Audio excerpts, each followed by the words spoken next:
దాదాపు 200 కిలోమీటర్ల railway line sanction అయిందని ఆ క్యాబినెట్ క్లియరెన్స్ చేసిందని చెప్పి నిన్న చెప్పడం జరిగింది. అయితే ఈ రైల్వే లైను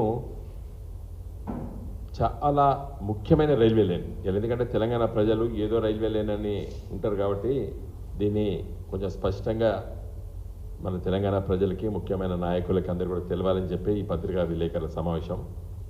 అయితే పేపర్లు ఏమొచ్చింది, పాండురంగాపురం నుండి మల్కన్గిరి అని వచ్చింది. పాండురంగాపురం అంటే అది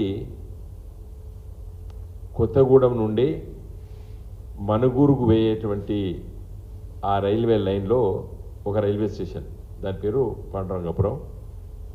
అక్కడి నుంచేలే మనం డైవర్ట్ చేసి గోదావరి బ్రిడ్జ్ దాటి భద్రాచలంకి వెళ్తాం ఇప్పుడు ఆర్ఎన్బి రోడ్లో. ఆ రైల్వే లైన్ కూడా అక్కడ నుండి పాండురంగాపురం టు మల్కన్గిరి అని దానికి పేరు పెట్టారు. అందుకోసం పెట్టారు. మధ్యలో బ్రాకెట్లో భద్రాచలం. భద్రాచలంలో రైల్వే లైన్ లేదు, ఈరోజు రైల్వే స్టేషన్ లేదు, రైల్వే లైన్ కూడా లేదు. కానీ భద్రాచలం రోడ్ అనే ఒక రైల్వే స్టేషన్ ఉంది, అది కొత్తగూడెంలో ఉంటుంది. కాబట్టి ఇది కొంచెం క్లారిటీ కోసం చెప్తున్నాను. పాండురంగాపురం టు మల్కన్గిరి ఒరిస్సాలో, మల్కన్గిరి నుండి జైపూర్, JEYPOR జైపూర్, అది విశాఖపట్నం నుండి మరి ఛత్తీస్గఢ్కి వెళ్ళి ఉన్నటువంటి రైల్వే లైన్. కిరందుర్లో ఒకటి ఉంటుంది, అక్కడికి వెళ్ళేటువంటి రైల్వే స్టేషన్కి ఇది కలుపుతామని చెప్తున్నారు. మళ్ళీ అది కూడా అప్రూవ్ అయిపోయింది.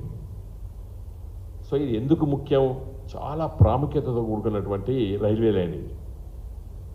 మరి కేంద్ర ప్రభుత్వము, మోడీ గారి ప్రభుత్వం ఒక కోణంలో ఆలోచిస్తున్నది, తెలంగాణ ఉద్యమకారులం, గులాబీ జెండా నాయకులం బయ్యారం ఉక్కు తెలంగాణ హక్కు అని ఆ గనుల దగ్గరికి దాదాపు 200 మోటార్ సైకిల్ వేసుకొని దిండిగల్ రాజేందర్ గారు అప్పుడు అక్కడ నాయకుడు, ఎక్కడ ఇల్లందులో ఖమ్మం జిల్లా అధ్యక్షుల పార్టీ వారి నాయకత్వాన నేను అప్పుడు హన్మకొండ ఎంపీని 200 మోటార్ సైకిల్ పోయి తిరిగి ఆ రోజు నా నోటికి వచ్చింది బయ్యారం ఉక్కు తెలంగాణ హక్కు అని ఇచ్చిన. ఎందుకంటే నేను చిన్నప్పుడు విశాఖ ఉక్కు ఆంధ్రుల హక్కు అని ఒక నినాదం ఉండే, కాబట్టి దాన్ని కోరిలేట్ చేసే విధంగా బయ్యారం ఉక్కు తెలంగాణ హక్కు అని ఆ రోజు మరి మేము ఆ మోటార్ సైకిల్ యాత్రలో పట్టిన పత్రికా విలేకరుల ముందు నేను చెప్పడం జరిగింది.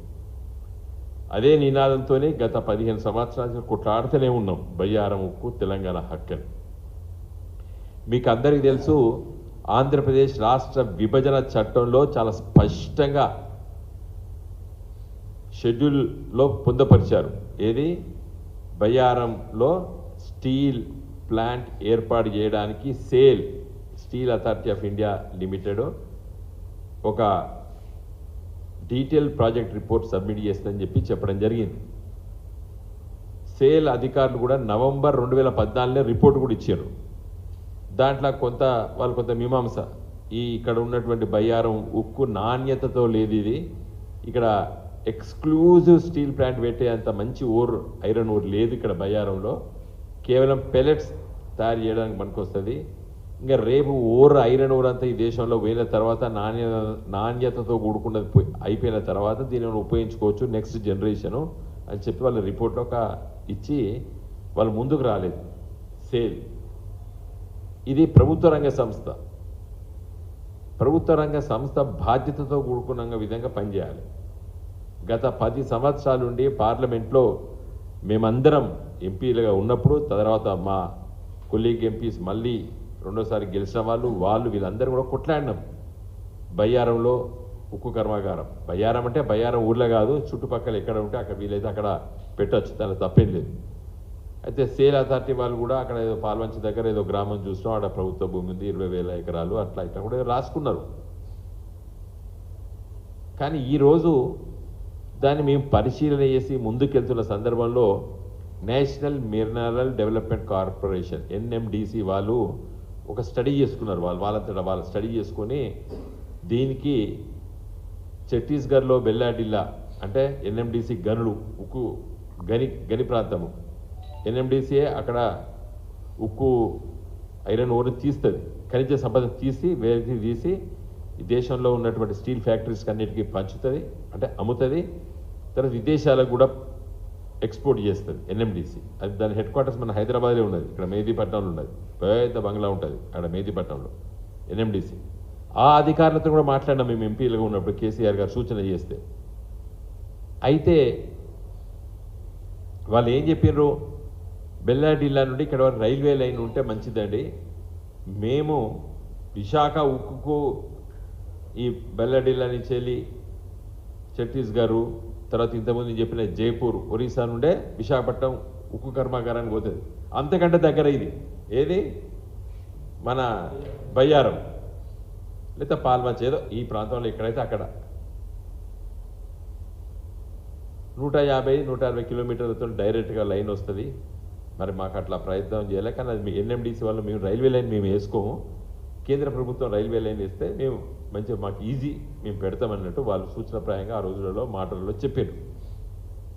అప్పుడే మళ్ళీ మేము డిమాండ్ చేసినాం, ఏది ఆ ప్రాంతాంచలి రైల్వే లైన్ కావాలి. సరే ఆ ఏదో ఒకటికి కొంత తిప్పిండ్రు కానీ, బట్ హౌఎవర్ నిన్న కేంద్ర ప్రభుత్వం తీసుకున్నటువంటి రైల్వే లైను అది మంచి రైల్వే లైన్. ఎందుకంటే ఇప్పుడు మన తెలంగాణ రైల్వే స్టేషన్స్ అన్నిటికీ కలిసి వస్తుంది. రేపు పొద్దున మనం ఛత్తీస్గఢ్ ఈ ప్రాంతాలకు పోవాలన్నా, తర్వాత బస్తర్ పోవాలన్నా ఇంకో 5-10 ఏళ్ళకి మంచిగా సికింద్రాబాద్ ఎక్కితే కాజీపేట, డోర్నకల్, కొత్తగూడెం, భద్రాచలం, అట్నుంచి వెళ్ళి మల్కన్గిరి, తర్వాత జైపూర్, మొత్తం ఈ south of Chhattisgarh, south west of ఒరిస్సాకి మొత్తం కూడా మంచి కనెక్షన్ ఉంటుంది. మంచి రైల్వే లైన్ ఇది, అందుకే కృతజ్ఞతలు చెప్తున్నాను నేను. కానీ ఇక్కడ తిరకాసు, అసలు తిరకాసు, ఇలా ప్రెస్ మీట్ పెట్టడానికి అసలు తిరకాసు ఏంటంటే, మీరు ఈ రైల్వే లైన్ వేసి తెలంగాణ నుంచి